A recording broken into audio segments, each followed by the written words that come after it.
তো আজকে আমি ক্লাস করব। আজকে প্রচুর বৃষ্টি হচ্ছে, তবু ক্লাস করতে এলাম, ঠিক আছে, যাতে তাড়াতাড়ি এগিয়ে নিয়ে যায়, তার জন্যই ক্লাসগুলো করা হচ্ছে। তো আজকে আমি যেটা বোঝাবো সেটা সেন্টেন্স সম্বন্ধে বোঝাবো। তো সেন্টেন্স সম্বন্ধে তোমরা জেনেছো কীভাবে সেন্টেন্স তৈরি হয়। তো আজকে টোটালি সেন্টেন্সের প্যাটার্নস, ফাংশান যেটা বলে সেটা টোটালি আমি আজ বুঝিয়ে দেবো। ওই ক্লাসটা একটু বড়ো হবে, ফার্স্ট থেকে লাস্ট পর্যন্ত সবাই শুনবে মন দিয়ে, দেখবে মন দিয়ে এবং শুনবে মন দিয়ে, হলে অনেক কিন্তু এগিয়ে যাবে। আজকে কিন্তু ক্লাসটা অনেক বড় হবে, ঠিক আছে, সবাই একটু মনোযোগ দিয়ে শুনবে।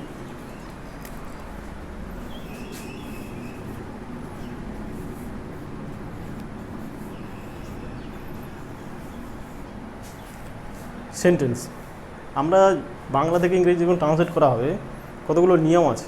যেমন আমি যদি বলি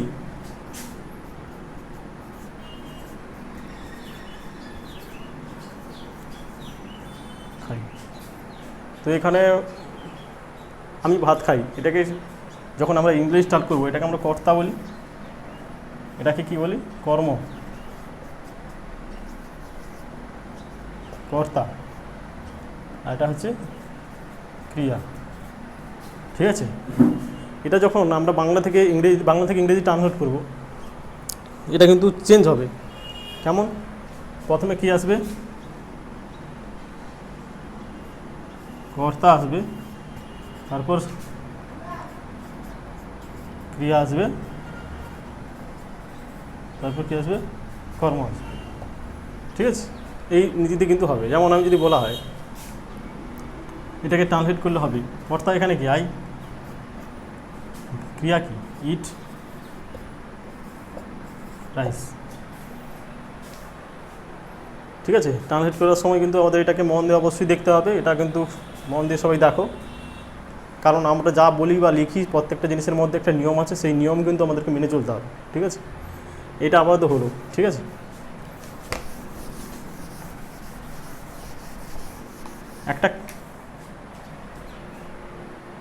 একটা সেন্টেন্সের মধ্যে দুটো ভাগে ভাগ করা যায়, একটা সেন্টেন্সকে দুটো ভাগে ভাগ করা যায়। একটা হচ্ছে সাবজেক্ট,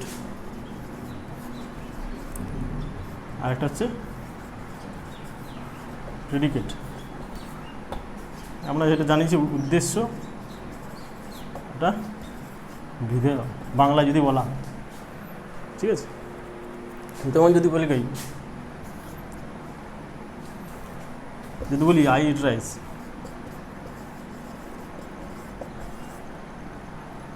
ঠিক আছে।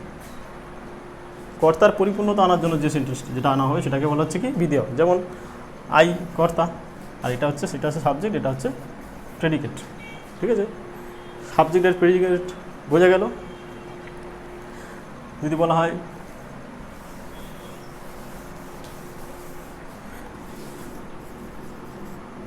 Ram is going to school, Ram is going to school, ঠিক আছে। Ram is going to school, Ram subject, আর এই বাকিটা হচ্ছে প্রেডিকেট, ঠিক আছে। সাবজেক্ট আর প্রেডিকেট সম্বন্ধে ধারণা হয়ে গেছে সবার, আশা করি। এরপর আমরা আসবো সাবজেক্টের সেন্টেন্সের যে ভাগটা।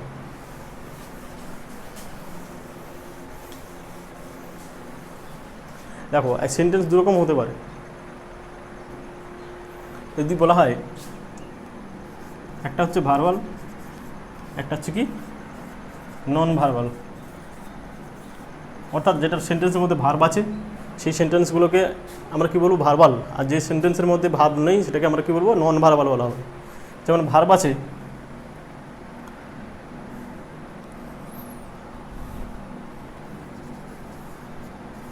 হোয়াট ইজ ইউর নেম, ঠিক আছে। What is your name, question চিহ্ন, তোমার নাম কি? এটার মধ্যে কিন্তু ভার্ব আছে, বিভাব আছে, ঠিক আছে। আমি এটাকে যদি উইদাউট ভাব করি, নেম প্লিজ, এর মধ্যে কিন্তু কোনো ভাব নেই। তবে এটা এখন চলছে। আমি যখন স্পোকেন ইংলিশে যাব তখন কিন্তু সবসময় তুমি যে ভাব দিয়ে কথা বলতে হবে কোনো কথা নেই, উইদাউট ভাব ছাড়া আমরা লিখতে পারি, ঠিক আছে। নেম প্লিজ, অর্থাৎ এর মধ্যে কোনো ভাব নেই, অর্থাৎ কিন্তু বোঝাচ্ছে কি তোমার নাম কি, এর দ্বারা বোঝাচ্ছি কিন্তু নেম প্লিজ, তোমার নাম কি? আর এটা কোশ্চেন যদি করা হয় হোয়াট ইজ ইউর নেম, তো ভার্বাল আর নন ভার্বালের কথার অর্থ বোঝা গেছে।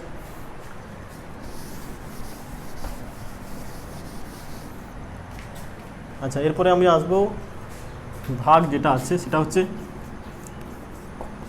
অ্যাফার্মেটিভ, আর 2 নম্বর হচ্ছে নেগেটিভ। ঠিক আছে, NEGATIV নেগেটিভ। ঠিক আছে, দুটো ভাগ, এটা হচ্ছে কি হ্যাঁ বাচক, হ্যাঁ সূচক, এটা হচ্ছে না সূচক, না সূচক হ্যাঁ সূচক বাংলা যদি ধরা হয়। ঠিক আছে, যেমন এর যদি আমরা এক্সাম্পল ধরা হয়, এক্সাম্পল ধরা হয় কেমন, he is going to school,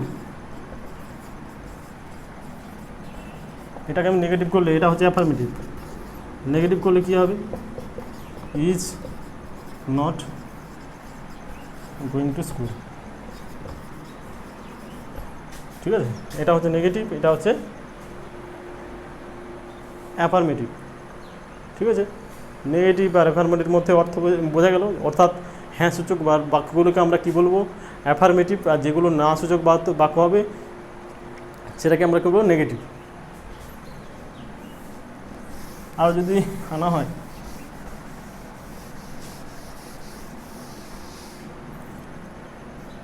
he goes to school,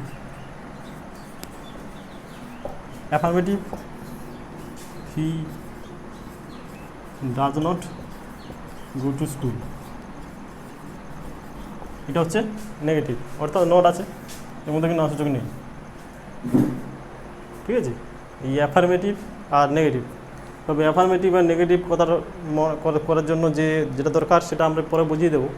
ঠিক আছে, এবং কোশ্চেন সূচক করতে হলে কী কী বাক্য কীভাবে তৈরি করতে হয়, বাক্যটা কীভাবে তৈরি করতে হয় সেটা আমরা কিন্তু পরে ক্লাসে বলে দেবো। ঠিক আছে, পরে যদি আমি ক্লাস করি এটা সম্বন্ধে আরও তাহলে বলে দেবো। যেমন WH কোশ্চেন টোশ্চেন করতে গেলে ওগুলো লাগবে, যেমন কোশ্চেন কীভাবে তৈরি করতে হয় সেটা বলতে গেলে কিন্তু এগুলো চলে আসবে, তখন পেয়ে যাবে। তবে আপাতত অ্যাফার্মেটিভ বা নেগেটিভ সম্বন্ধে ধারণা হয়েছে।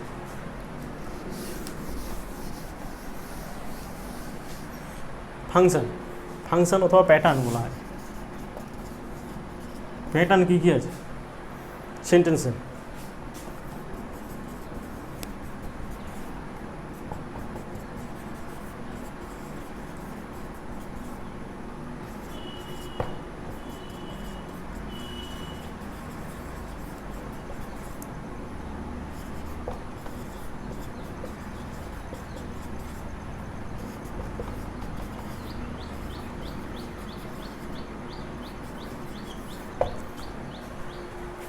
এই সেন্টেন্স প্যাটার্ন কেমন, অ্যাজ আ টাইপ বর্ণনা,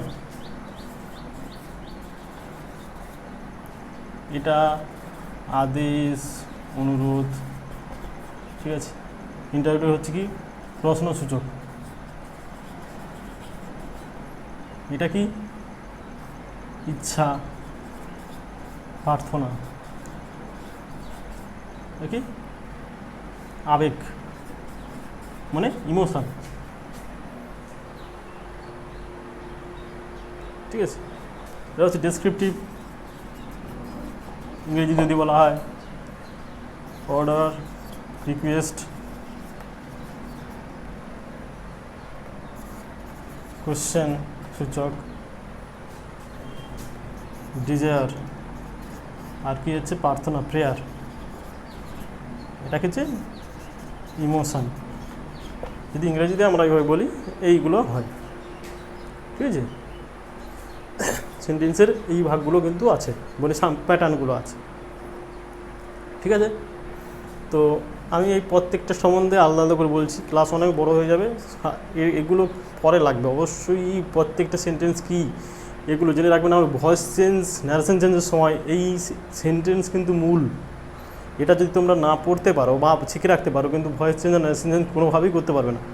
ঠিক আছে, সুতরাং এটা সম্বন্ধে একটু কেয়ারফুল থাকবে, এটা অবশ্যই মন দিয়ে শোনো এবং মন দিয়ে পারলে খাতায় লিখে নাও। ঠিক আছে, স্পেলিং যদি বাই চান্স ভুল থাকে একটু লিখে রেখে দিও। ঠিক আছে, কারণ আমি ঘুরে তাড়াতাড়ি লিখতে গিয়ে হয়তো অনেক সময় স্পেলিংয়ে একটু মিস্টেক হয়ে যেতে পারে।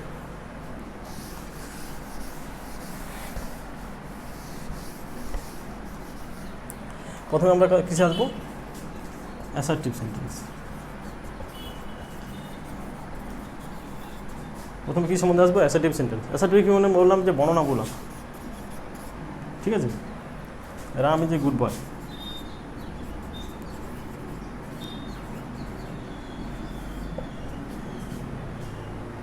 Ram is a good boy. দেখো এটা সাবজেক্ট আছে, প্রেডিকেট আছে, এবং অবশ্যই শেষে একটা কি ফুল স্টপ বসবে।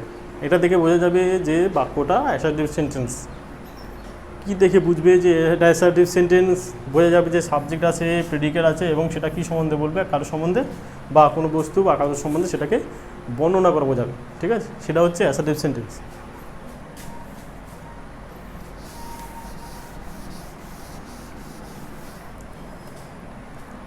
আচ্ছা, এরপরে আমি আসবো imperative. Imperative sentence. Imperative sentence কী বোঝালাম, এটা কী বোঝাবে, অর্ডার, রিকোয়েস্ট, ঠিক আছে। যেমন ওপেন দ্য ডোর। দেখো সেন্টেন্স প্যাটার্নগুলো অবশ্যই মনে রাখবে। দেখো ভার্বের প্রেজেন্ট ফর্ম দিয়ে শুরু, প্রেজেন্ট ফর্ম, এই ফর্ম সম্বন্ধে পড়বে, ঠিক আছে। ভার্বের প্রেজেন্ট ফর্ম, তারপরে কী থাকবে, অবজেক্ট। এখানে সাবজেক্ট যেটা থাকবে, সাবজেক্ট কি থাকবে, সাবজেক্টটা উজ্জ থাকবে। যেমন এটা যদি কাউকে বলা হয় তাহলে সাবজেক্ট থাকলে কি হতো, ইউ ওপেন দ্য ডোর। আমি কাউকে বলছি মনে ওপেন দ্য ডোর, কিন্তু প্যাটার্নটা কী হবে, প্যাটার্নটা হবে সাবজেক্ট প্লাস অবজেক্ট আর আদার স্ট্রিং। যদি বাক্য বড় থাকে তাহলে আদার স্ট্রিং থাকবে, কিন্তু মূল জিনিস হবে যেটা আমাকে মনে রাখতে হবে, ভার্বের প্রেজেন্ট ফর্ম দিয়ে শুরু হয়। প্রেজেন্ট ফর্মটা বলতে গিয়ে একটা জিনিস মনে, যেমন যদি বলা হয় ওপেন, ওপেন প্রেজেন্ট ফর্ম হলে পাস্ট ফর্ম হবে ওপেন্ড, আর পাস্ট পার্টিসিপল হবে ওপেন্ড, ঠিক আছে। এটা পরে পড়বে, যখন টেন্স পড়বে তখন তোমাদেরকে এটা সম্বন্ধে জানিয়ে দেওয়া হবে, ঠিক আছে।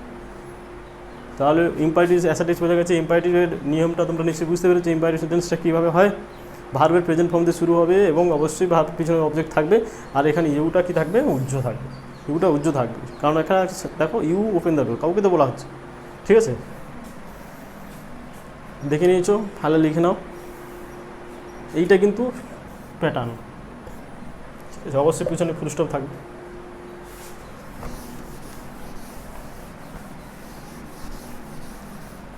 এরপর আসবো আমরা কি, ইন্টারোগেটিভ সেন্টেন্স।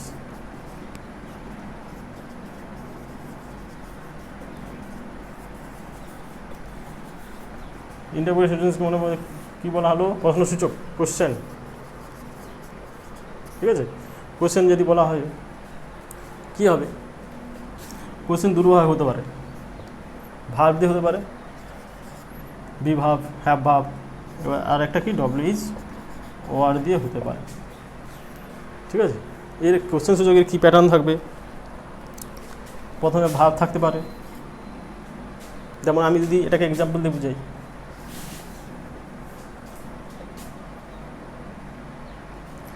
প্রথমে অ্যাসার্টিভ অ্যাসার্টিভ লেখো,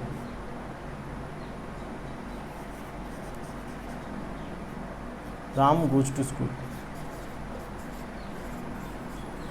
এটাকে যদি আমি নেগেটিভ করি, কোশ্চেন সূচক করি, এই যে বি ভাবের জন্য পরে বোঝানো হবে ডাচ। কোশ্চেন সূচক করতে গেলে কি আসবে, বি ভাব যেহেতু আছে সেই জন্য কী ভাবটা আসবে সামনে, Dutch. Does Ram go to school, Ram কি স্কুলে যায়।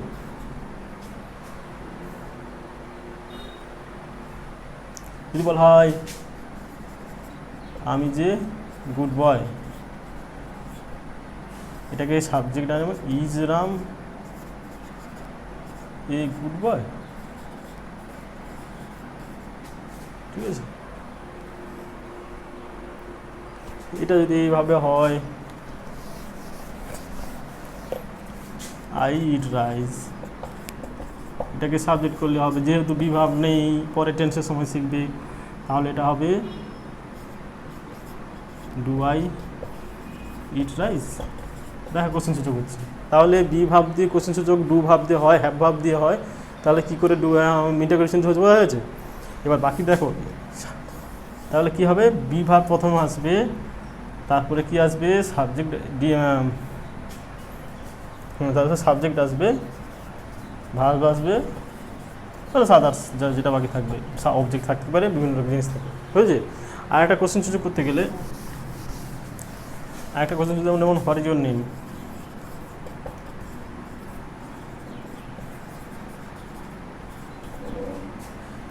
ঠিক আছে, হোয়াট ইজ ইউর নেম, ঠিক আছে। দেখো হোয়াট বি ভাব প্রথমে শুরু হবে, সরি ডব্লিউ ওয়ার্ড দিয়ে প্রথমে শুরু হবে, তারপরে ডব্লিউ ওয়ার্ডের পরে পেছে বি ভাব আছে, তারপরে কী আছে, অবজেক্ট আছে, সরি অবজেক্টে সাবজেক্ট আছে, আদার্স লিখে দাও। এবং শেষে সবার শেষে সবসময় বলবে, সবার শেষে অবশ্যই কোশ্চেন সূচক চিহ্ন থাকবেই। যেমন এখানেও ছিল, যদি আমি আগেরটাতে এটাকে গুরুত্ব দেওয়া হয়নি, যেমন আই ইট রাইস, অবশ্যই কোশ্চেন সূচক চিহ্ন বসবে, ঠিক আছে। এর বোঝা গেলো ইন্টারোগেটিভ সেন্টেন্স। আচ্ছা, ওদের গরম এখানে কেন ও দূরে আছে, তা যাই হোক। এরপরে আছে অপটেটিভ সেন্টেন্স।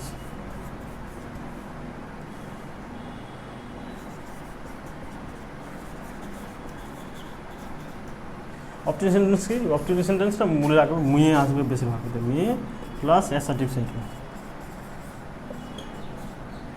মিলে হবে কি optative.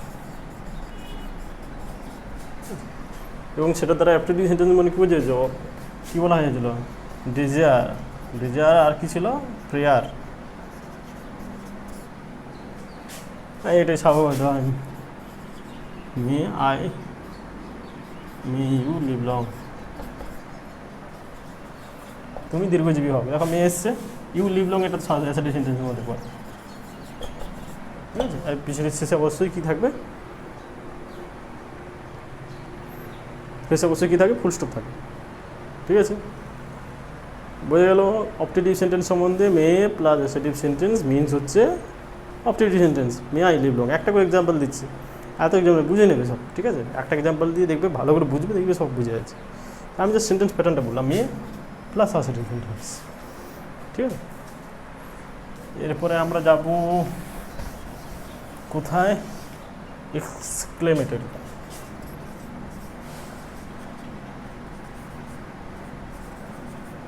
Exclamatory sentence, exclamatory sentence কি, নোট অফ এক্সক্লেমেশন চিহ্ন, নোট অফ এক্সক্লেমেশন,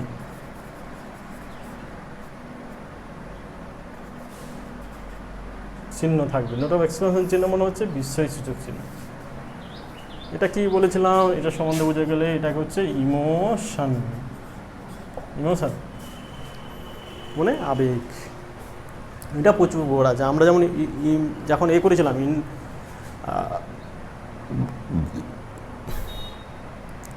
কী করেছিলাম, পার্টিসিপেট করেছিলাম, interjection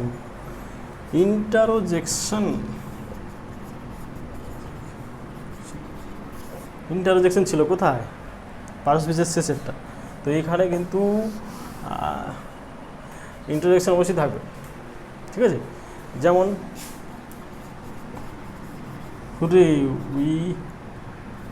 we have won the match, লাস্টে কিন্তু ফুল স্টপ ভুলে হয় না, লোস্ট অফ এক্সক্লেমেশন চিহ্ন কিন্তু ইন্টারজেকশনের পরে বসবে। Alas the man is no more, মানুষটি আর নেই, মারা গেছে। দেখো এরপর এক্সক্লেমেশন চিহ্ন আছে, আর এগুলো সব একটা একটা কি, ইন্টারজেকশন। সেন্টেন্সের পার্ট আশা করি প্রত্যেকটা সম্বন্ধে বোঝা গেছে। প্রথমে আমরা সেন্টেন্সের সাবজেক্টে প্রেডিকেট পড়লাম, তারপরে পড়লাম কি পড়লাম, তারপরে পড়লাম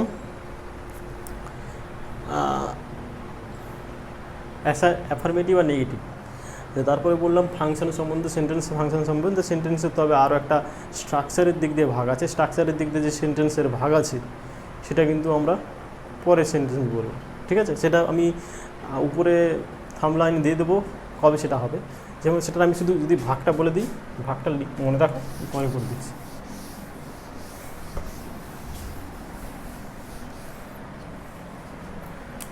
গঠনগতভাবে 3 ভাগে ভাগ করা যায়, সেটা হচ্ছে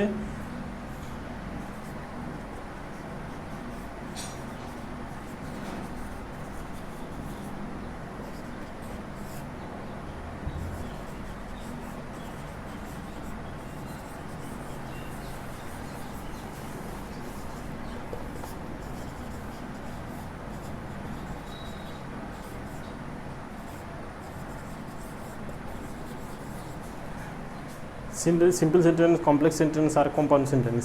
এই তিনটেকে নিয়ে পরে একদিন ক্লাস হবে, এটা সম্বন্ধে জেনে রাখো। এটা হচ্ছে সরল বাক্য, বাংলায় পড়েছো। জটিল বাক্য, কমপ্লেক্স মানে জটিল, বুঝতে পেরেছি। আর কম্পাউন্ড হচ্ছে যৌগিক বাক্য। ঠিক আছে, ঠিক আছে। এই তিনটে সম্বন্ধে কিন্তু আলাদা করে একটা ক্লাস করতে হবে, না হলে কিন্তু তোমরা বুঝতে পারবে না। তবে এই সেন্টেন্সের মধ্যে এগুলো আছে, এটা আমি জাস্ট তোমাদের ধারণা দিয়ে রাখি, মনে রাখো। পরে একদিন এই সম্বন্ধে কিন্তু তোমাদেরকে বুঝিয়ে দেওয়া হবে। তো ফার্স্ট থেকে অ্যাফার্মেটিভ, ইম্পারেটিভ, ইন্টারোগেটিভ, অপটেটিভ, এক্সক্লামেটরিজ, এই 4টে প্যাটার্ন কিন্তু ভালো করে মনে রাখবে। কারণ আমি ভয়েস চেঞ্জের সময় কিন্তু বলবো না যে কোনটা কী সেন্টেন্স, আমি কিন্তু সেন্টেন্স অনুযায়ী, স্ট্রাকচার অনুযায়ী চেঞ্জ করে দেবো, এবং সেটা তোমাদেরকে বুঝে নিতে হবে। সুতরাং এই যে জিনিসগুলো আগে শেখানো হয়েছে, এটা কেয়ারফুলি শিখো। প্রত্যেকে যারা আমারটা দেখছো, ভিউ করছো, খাতায় লিখে রাখো, না হলে আমি যখন পরের ক্লাসগুলো করব তোমরা কিছুই বুঝতে পারবে না। ঠিক আছে, তো সুতরাং যদি কেউ শিখতে চাও, প্রথম থেকে আমার কাছে ক্লাসগুলো করতে দেখো এবং লিখে রাখো খাতায়। যেটা বুঝতে পারবে না আমাকে কমেন্ট করো, ঠিক আছে, আমি বলে দেবো। ঠিক আছে, আবার যদি দরকার হয় আমি নেক্সট ক্লাস করে দেবো, বাট এইগুলোকে মন দিয়ে শোনো।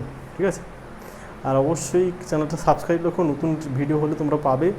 আর পারলে শেয়ার করো, বন্ধুবান্ধব যারা আছে, যারা ইংরেজিতে কমজোরি আছে, বলেছিলাম আমি ইংরেজি পারি না, তাদেরকে শেয়ার করো, তারা শিখুক। আর পারলে করো। আর প্লিজ যারা ভিউ করছেন, দয়া করে সাবস্ক্রাইব করুন। ঠিক আছে, দয়া করে সাবস্ক্রাইব করুন, যাতে সবার কাছে যেতে পারে। ঠিক আছে, সবাই জানতে পারে। আমি বিশাল কিছু জানি না, আমি বলছি না, কিন্তু যারা পিছিয়ে পড়া ইংরেজি স্টুডেন্ট তাদের জন্য আমি ভালো কিছু করতে পারবো, এটা আমার ধারণা, কনসেপ্ট। তো আজ এইটুকুই সেন্টেন্স সম্বন্ধে জানো তোমরা। পরের ক্লাসে অন্য কিছু হবে। ঠিক, পরে এগিয়ে যাবো, কিন্তু আমরা পিছিয়ে পড়বো না, পরপর আমরা এগিয়ে যাব। পরের ক্লাসে মনে হয় আমার যেটা ধারণা, টেন্স চলে আসবে। আজ এটুকুই, ভালো থাকবেন সবাই, বাই।